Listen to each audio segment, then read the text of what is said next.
Hello, third grade. I am back with some more double-digit multiplication for you today. I'm on the back side of the page that we did yesterday. This is 10p, so hopefully you were able to locate that page yesterday and saved this side. So I haven't heard back from anyone except Logan about what they thought about this as far as yesterday went, and Logan says it was easy, so that's good news, but I know that it can take a while to catch on. So if you weren't sure what was going on yesterday, that's okay, and we're going to give it another try today. So let's skip this top one for a minute because it's double digit times double digit, and just do two simple warm-up problems with a single digit number in the bottom. So 28 times 3. We know 3 times 8 is 24. Carry the 2. 3 times 2 is 6. 6 plus 2 would be 8. 84. Moving over to number 3. 88 times 2. 2 times 8 is 16. Carry the 10 or the 1. 2 times 8 is 16, plus that 1 would be 17. All right, those are two easier review problems. Problems like this now should appear probably pretty simple to most of you, hopefully all of you. Now, as we move into the next level, this is where we need to pay some closer attention. So we'll go back up to the top now. We're using traditional multiplication. That's what I call old-fashioned math, the kind that I was taught when I was growing up, and actually that I still use because that's how I was taught. If I'm not using a calculator and I have to figure this out, the method I'm teaching you is what I do. And probably your grandparents, maybe even your parents. So, all right, here we go. The corner store has 25 cartons of eggs. Each carton holds 12 eggs. How many eggs does the corner store have in all? And that definitely is a multiplication problem because we're talking about sets of eggs, right? Picture cartons that hold 12 and there are 25 of them. So adding them would not make sense. We have to multiply. I like to put the higher number on the top.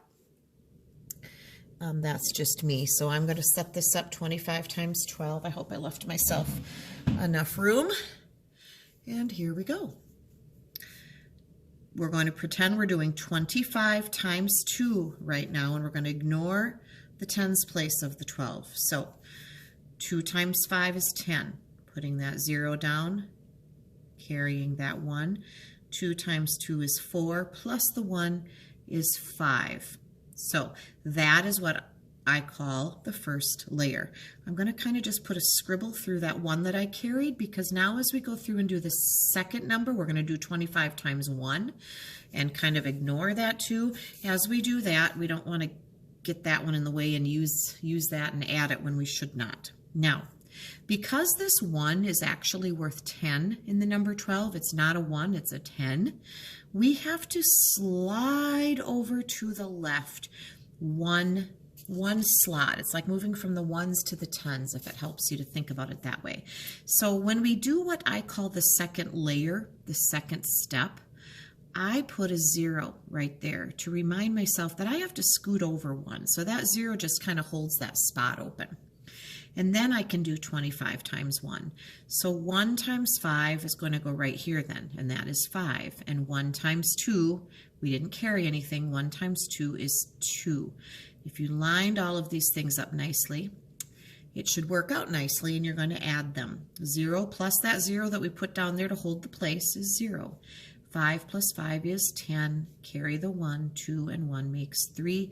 The answer to that problem is 300. All right, now we're going to go to number 4. 40 times 38. We start by doing 40 times 8. We ignore that 3, and that shouldn't be too hard. 8 times 0 is 0. 8 times 4 is 32. Easy first layer. If the problem had been 40 times 8, we would be done. Now, we have to do 40 times this 3, and now it's like we're going to ignore this 8. In fact, if it helps for a while, you could even cross it out and put that 0 down there. Now we're ready to do this, and of course we're starting with 3 times 0 and putting it here.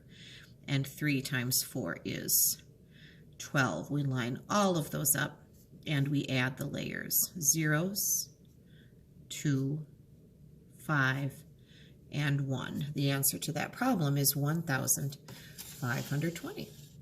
All right, let's try 88 times 10, same way. Let's do 88 times 0. That should be easy. 0 and 0. Then we're going to ignore that 0 and do 88 times 1, but oops-a-daisy. Don't forget to put that 0 in there. That's an easy thing to forget until it becomes more automatic. You have to put that 0 in there because this is worth 10, and we want to move it over into that tens place. So 1 times 8 is 8, and 1 times 8 is 8.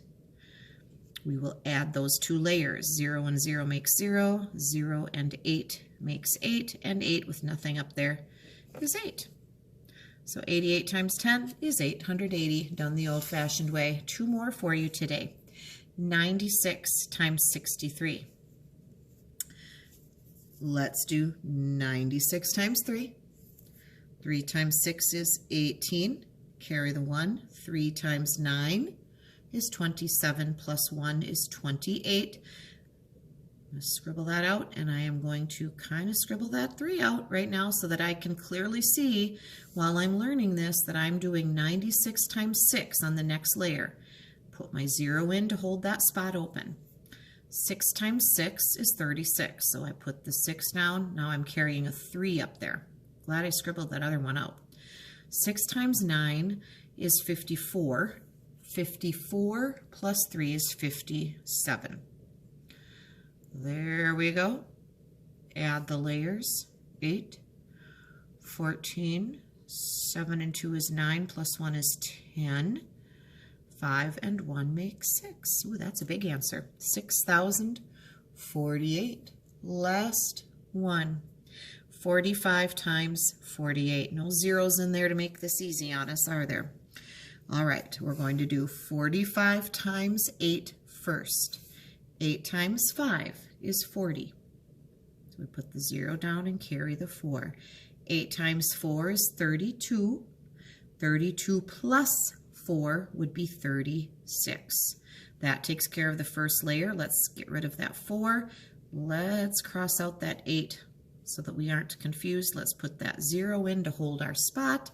And now we're going to do 45 times 4. 4 times 5 is 20. Put the 0 down, carry the 2. 4 times 4 is 16, plus 2 would be 18. Zeros, 6, 11, carry the 1, 2. There you have it. I'm wondering if any light bulbs went on today, day 2. Now, if you think you have this figured out, here's what I would ask you to do. Have somebody at home check some of your work. Try some problems like this on your own. You can easily make one up that has 2 digits on the top, 2 digits on the bottom. Write it down or have an adult write down a couple problems for you and you try to solve them. Keep this page right next to you to remind you of sample problems and give them a try. And let me know how that goes to see if you really have it on your own. I know some years when I've taught kids, they'll watch me and they'll go, oh yeah, yep, I get it. They follow me, they understand me. And then when I give them their own problem to try, then they realize it's a little harder than they thought to remember all of the steps on their own. So give it a try right after listening to this, or go back and listen to this again and watch it, and then give it a try. And let me know how that's going for you. We'll try to find some problems that you can work on your own as well from home. So thank you. Have a great afternoon or evening.